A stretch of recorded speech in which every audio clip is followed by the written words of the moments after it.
Hello, Navinat on No Limit Hold'em. Today we're going to be talking about some of the leaks and limitations of an old school kind of circa 2000X strategic approach to No Limit Hold'em. We're going to be talking about a couple specific, I don't know if misnomers or leaks, limitations, just a couple of the ideas, and specifically in this video, ideas about pot odds that I think are a little bit lacking or could use a new school update. So we're going to be talking about, number one, the fact that where the pot odds come from matters. Like, how did you get these pot odds that are so great, right? And number two, that pot odds don't just matter in a good way, they matter in a bad way too. So everyone kind of understands, it seems, that when they're getting 1,000,000,000 to 1, they should be able to call more often because they don't have to win as often. But I think people lose sight of the fact that when they're getting a small price, they should be folding a lot. And they lose sight of the fact that sometimes the reason you're getting 1,000,000,000 to 1 pot odds is because you've got to beat 1,000,000,000 players to win at Showdown, right? So the basic ideas here are, the larger your opponent's the larger your opponent bets, the tighter you should continue against that bet. And on the same, or the other end of that coin is, the larger you bet, the tighter you should expect your opponent to continue against you. That, I think, is kind of this whole idea of pot odds. While it is a very relevant strategic concept, I think it is overused as a rationale, and it's definitely misapplied.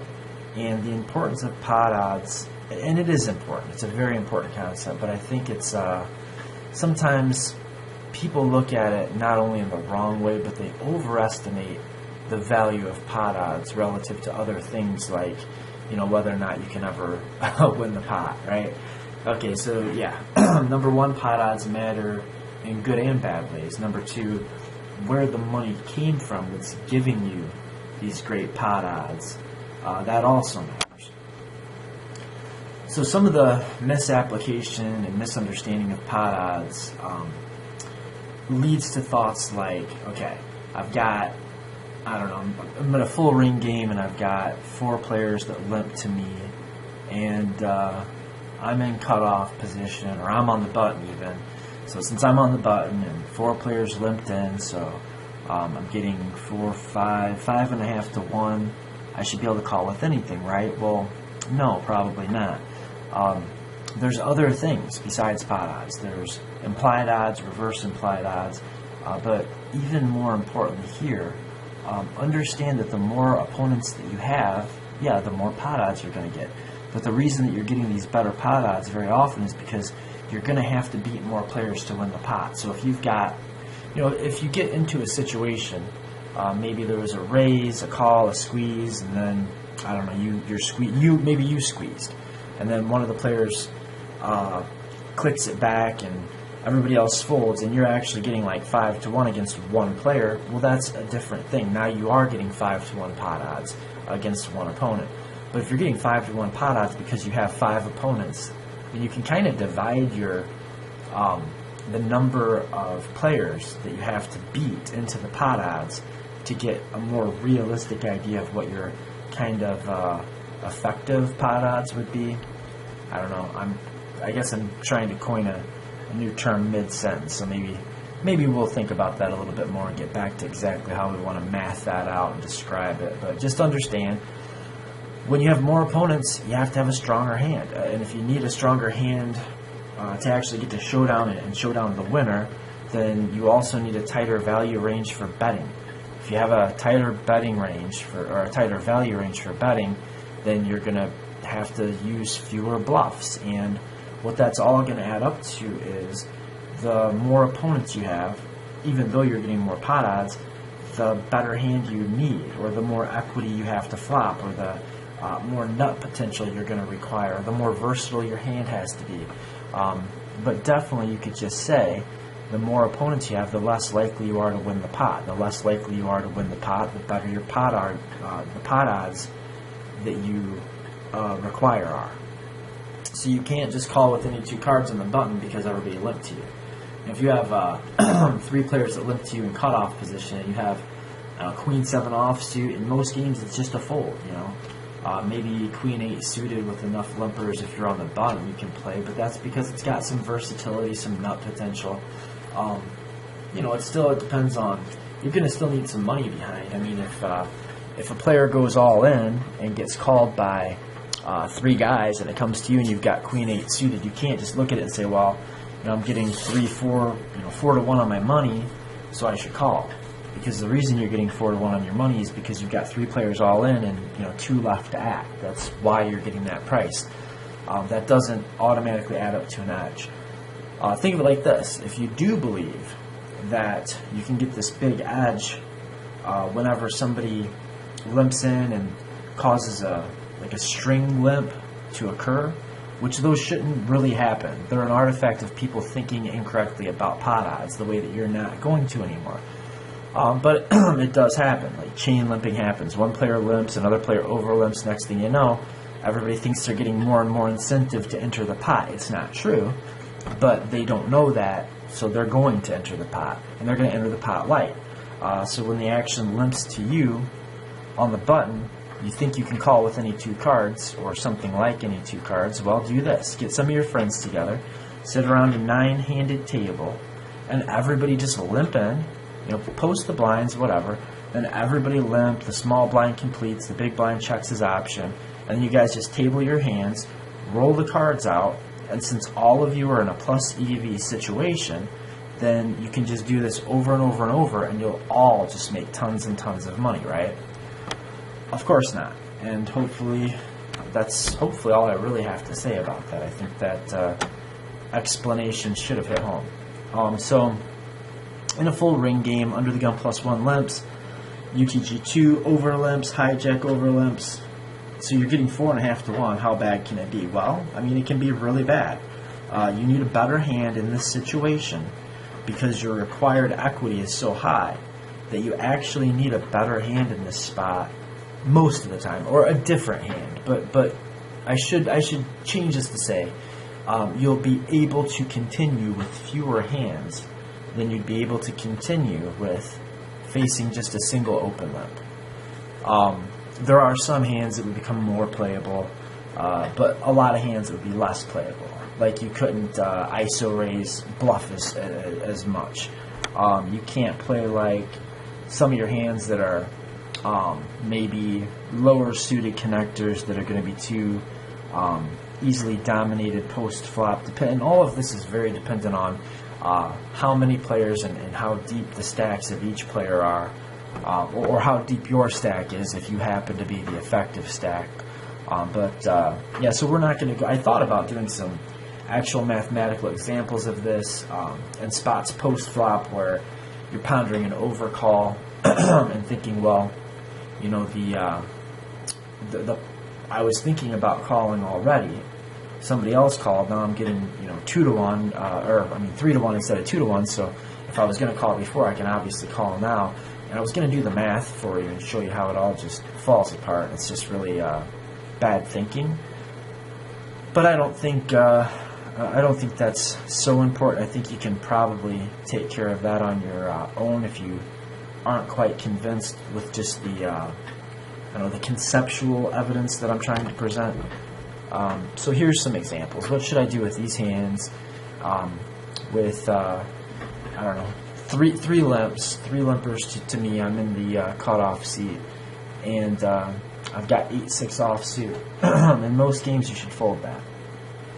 Even on the button, probably it's a little closer, but the stack depth at that point might come into it a bit. 8-6 suited would probably be more of an over-limping hand from the button with a bunch of players in, but generally speaking, 8-6 offsuit from cutoff, even with 3 or 4 limpers, is just a limp. You just have to fold it.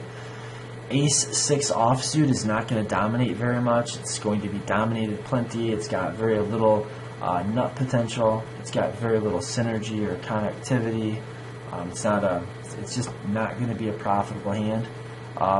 Ace-5 suited, you could probably toss in the $5 or whatever it is for the big blind from the button facing a few limps, because you do have some connectivity, some nut potential, and it's not like you're going to lose your mind and get stacked if you're dominated.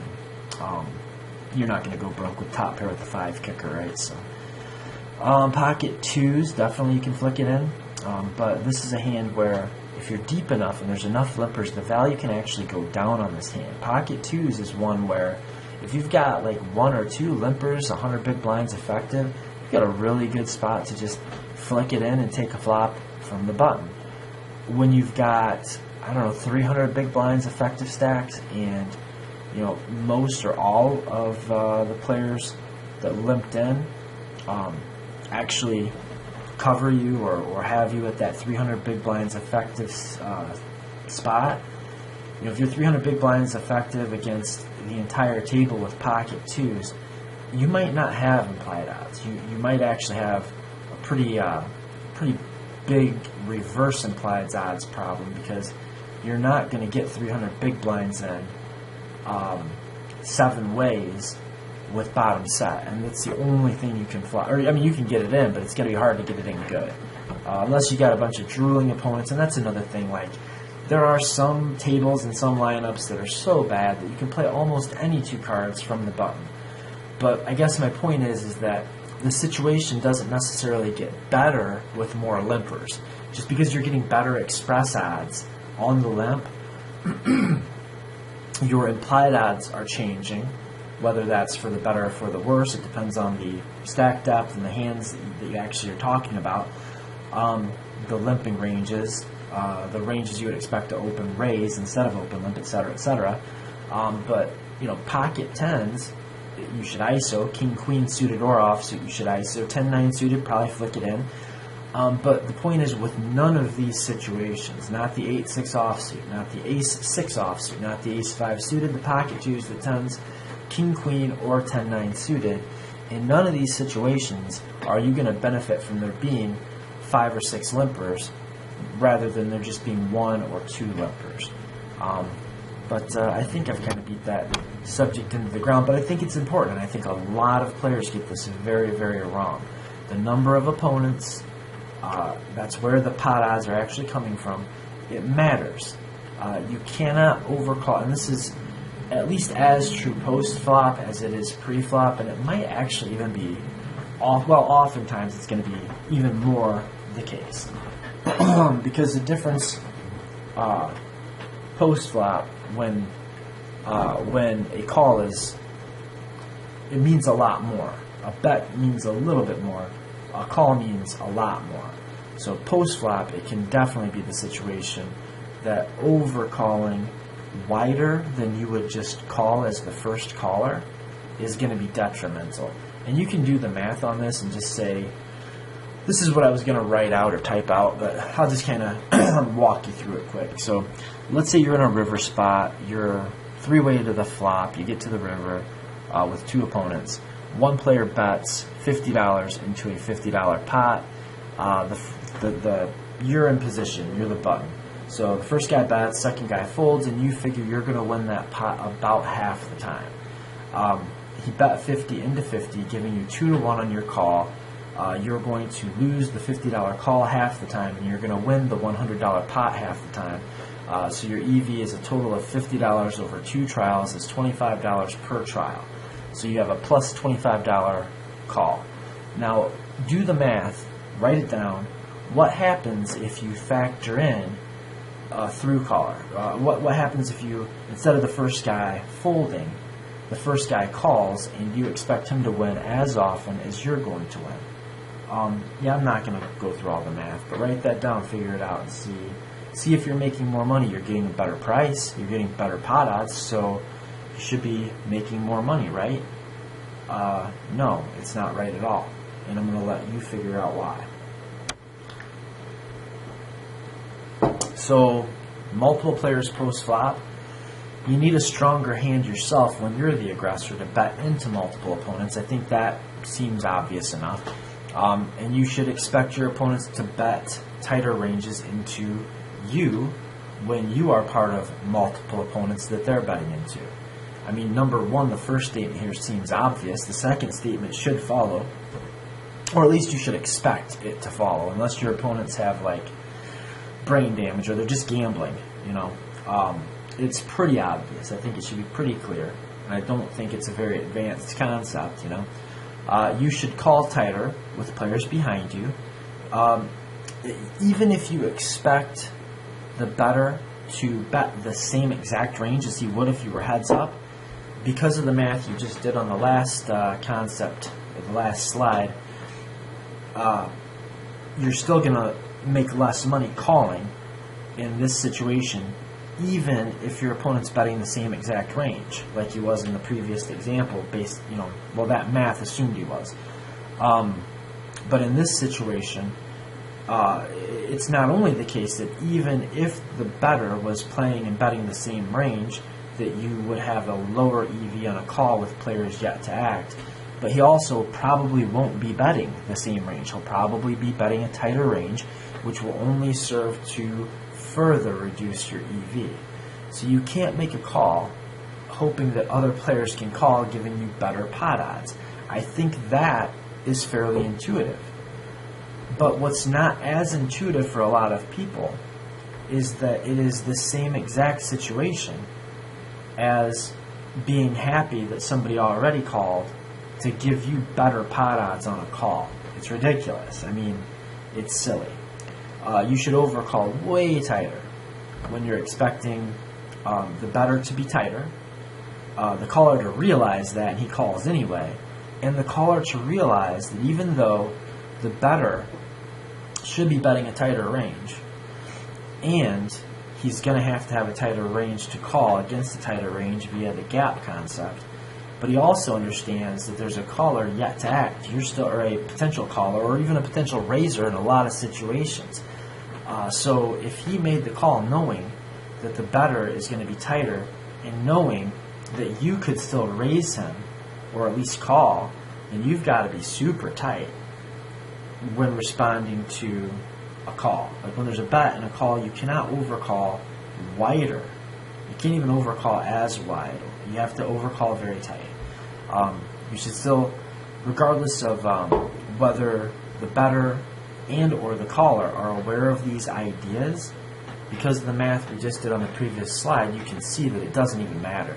Even if we disregard the tighter ranges these players should have, there's a reason they should have tighter ranges. And the reason they should have tighter ranges is because they're going to lose if they don't, same as you are, whether they realize that or not. If they realize it, then even more so. It's the case. And this is a spot, and I almost included a whole section on the way that new players and live cash game players and just like old school tight aggressive players think about some of these concepts. Like leveling is so bogus. Let me just say this. Just stop leveling. It's not a real thing. Just forget about it entirely.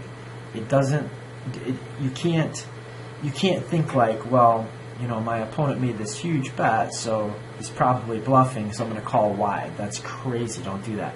You also can't think, well, my opponents are going to expect me to be very, very tight in this situation, so I'm going to raise here. I mean, just the reality is that when you are facing a bet and a call, you have to be tighter with your calling range.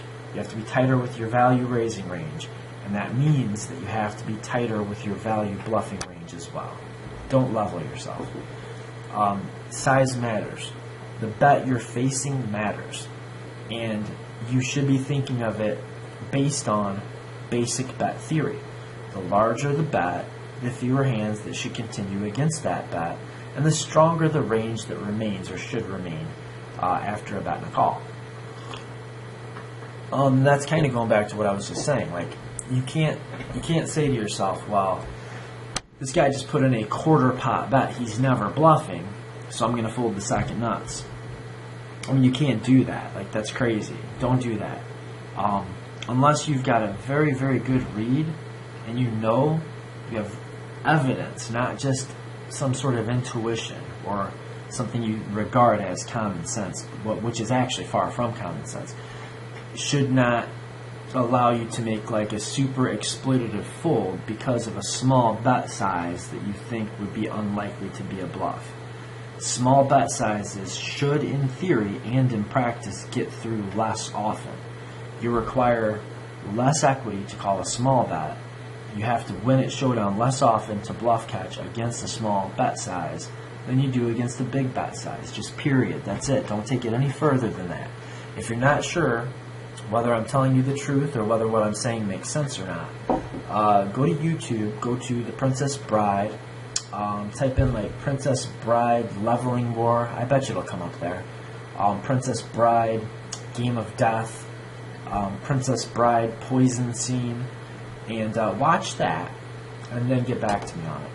That's the one where it's, surely you, being a strong man, would put the poison in front of you, so I can't choose this cup, but you, knowing I'm intelligent enough to realize that, would probably have switched it, so I can't choose this cup, so on and so forth. He's leveling himself. Watch that, and anytime you're thinking to yourself, this bet is so big it must be a bluff, think back to The Princess Bride. That's what I'm going to call it from now. I'm going to coin yet another term in this video. Princess Bride Theorem. Leveling is bad. Stop it. Continuing wider and bluff catching more liberally because the bet looks like a bluff because it's so big. It's one of the biggest and most easily exploited things that you can possibly do. If you are facing a big bet, you should continue with a range that keeps your opponent indifferent between bluffing or not bluffing. If you are firing bets out, you need to be working on keeping your opponent indifferent between bluff catching and not. That's where it stems from. That's where the math starts. That's where the thinking should start. That's where it should begin. Then you can start adjusting your sizings and adjusting your calling ranges and adjusting your bluff frequencies exploitively based on information that you have, not intuition that you believe. I mean, actual things that you have seen happen. Take notes, take mental notes. Pay attention by all means. If you see a player who is very inelastic, who's just going to call or not call, just based on whether you bet or not, he's not even going to count the pot odds, he's not going to think about the size of the bet, he's just either going to call or not, well, yeah, by all means, exploit the hell out of him. Bluff very small, value bet very large. And if you happen to find out that your opponent is doing some weird thing like value betting very tiny and bluffing very big, you can make some very exploitative adjustments. You can call his large bets down light and wreck him. You can fold in spots where you should never be able to fold.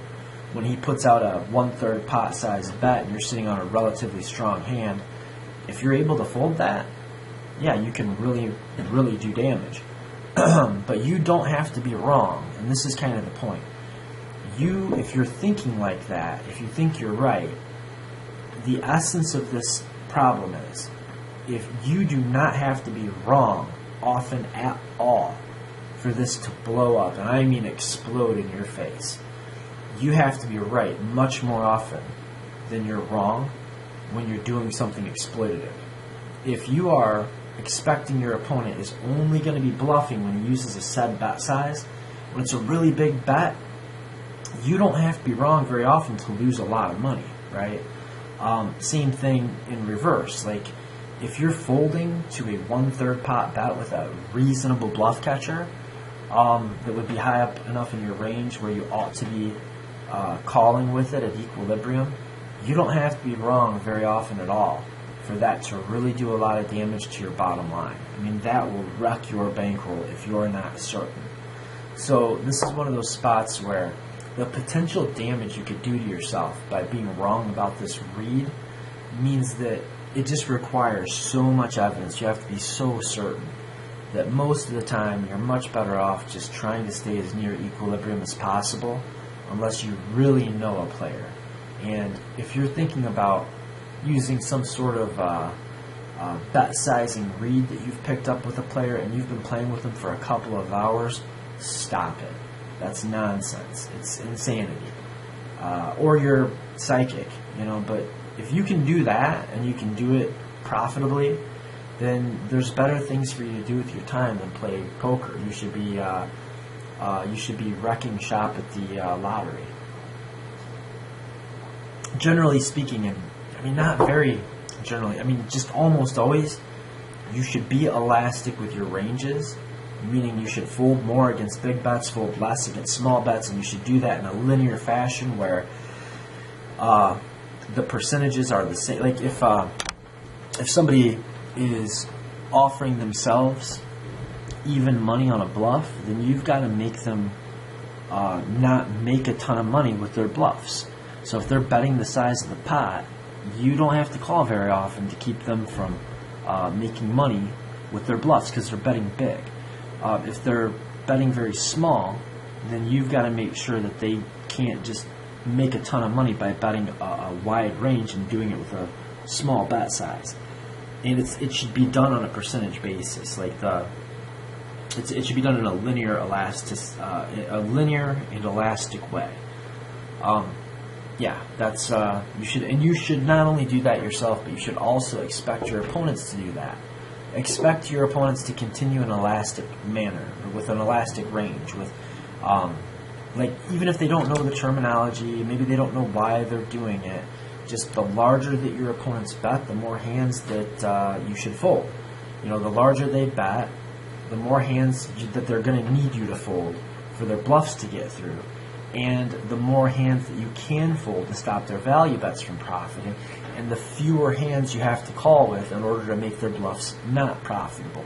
In all senses, you can and should fold more of your range against big bets at each decision point in a hand. And you're not getting beat up on. You're not being exploited.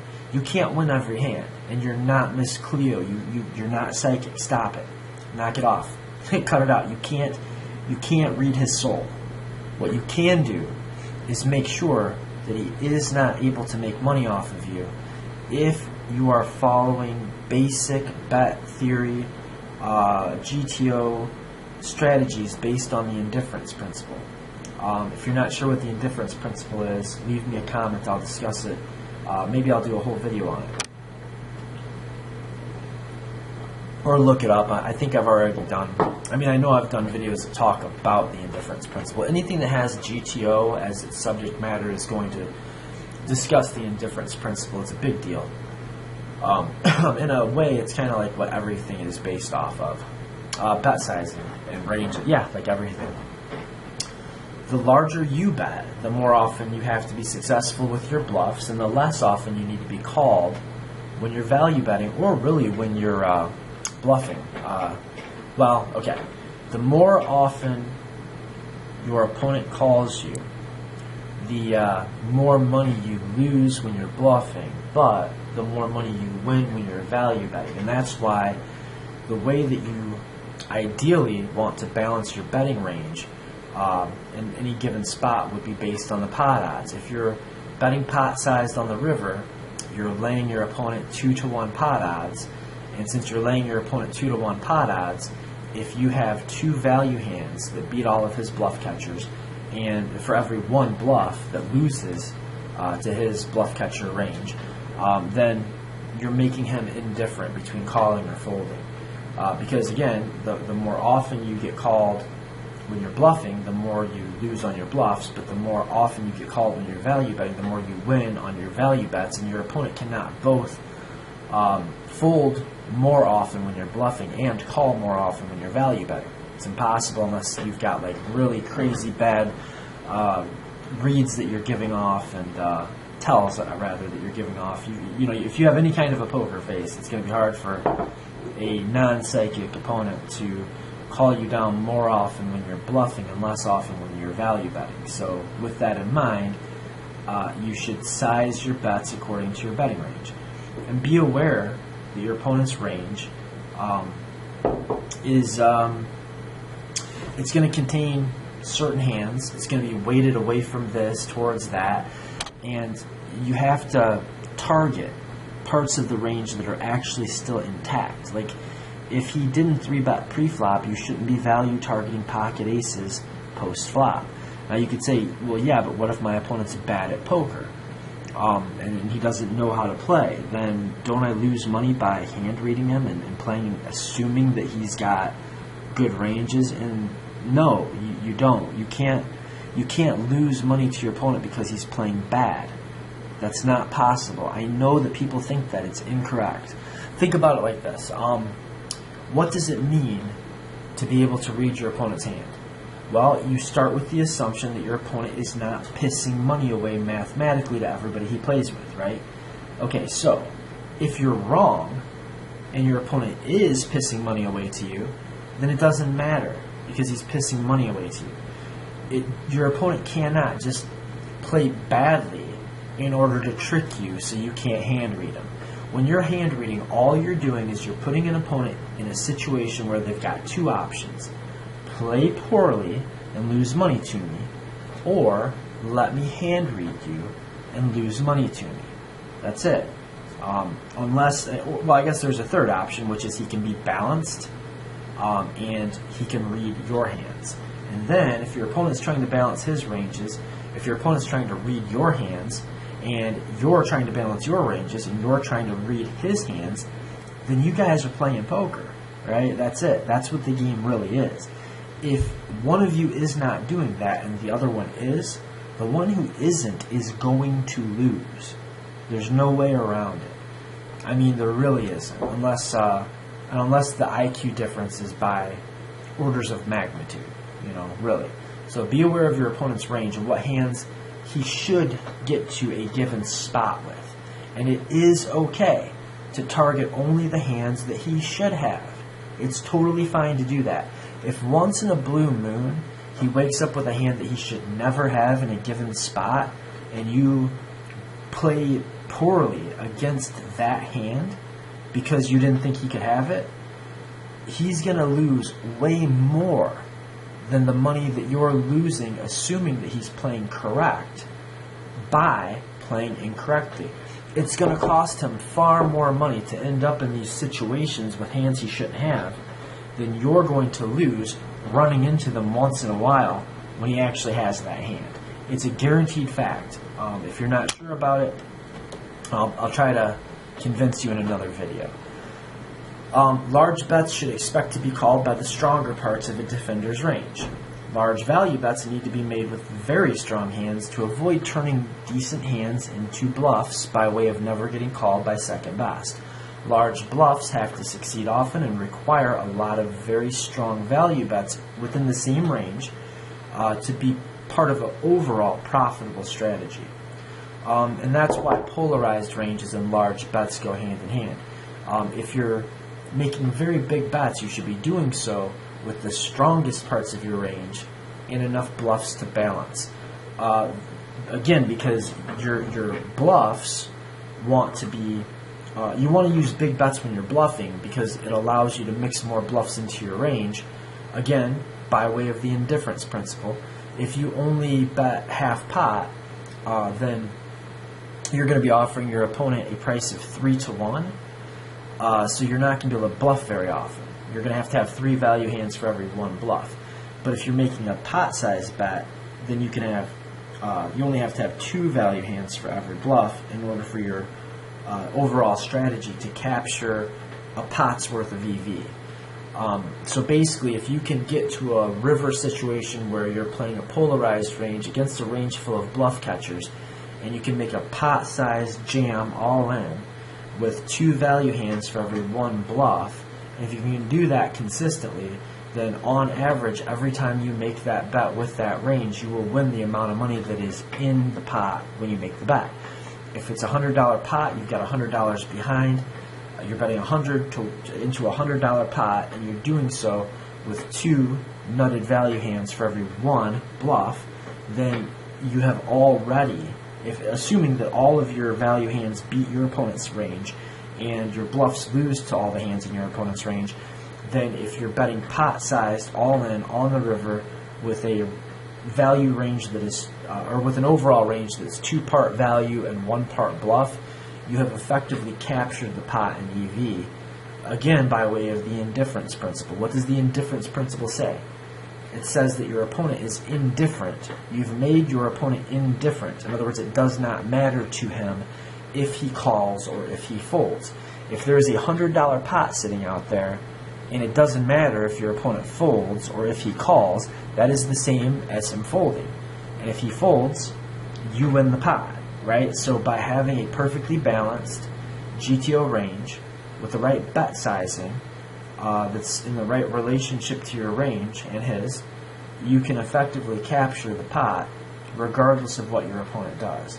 Now that might be a little bit beyond the scope of this video, but it's kind of relevant because it's the reason why large bluffs are a good idea when you mix them with nutted value hands in a polarized range. Yeah, it's kind of like why you do it. Yeah, remember the indifference principle. Remember indifference. The larger the bet, the less often it has to be called by better to lose money. The more opponents, the more hands there are to call the bet. The more potential callers, the smaller each individual player's obligation is to keep the better indifferent between bluffing or not. So what this means is bet tighter with more opponents and expect villains to do the same. And what that means is call tighter when there are other people sharing the obligation to call in order to keep your opponent indifferent between bluffing or not. Okay, so in conclusion, the more opponents that there are when one player bets, the stronger that player has to bet. The stronger that player's range needs to be in order for it to be a value bet. So the more opponents, the stronger a value range has to be as part of a good betting range. The stronger the betting range, the more folding you can and should do. And the stronger your betting range is, the more folding you can and should expect your opponents to do. The more defenders, the more players that are out there to potentially call a bet, the lower each person's obligation becomes. Like you're splitting the obligation. If one player, if you're heads up and your opponent makes a pot-sized bet on the river, and he's doing so with some bluffs and with some value hands, you've got an obligation to keep him honest. You really do. And I guess I should stay away from that. That's kind of an old school term and it might have the wrong connotations.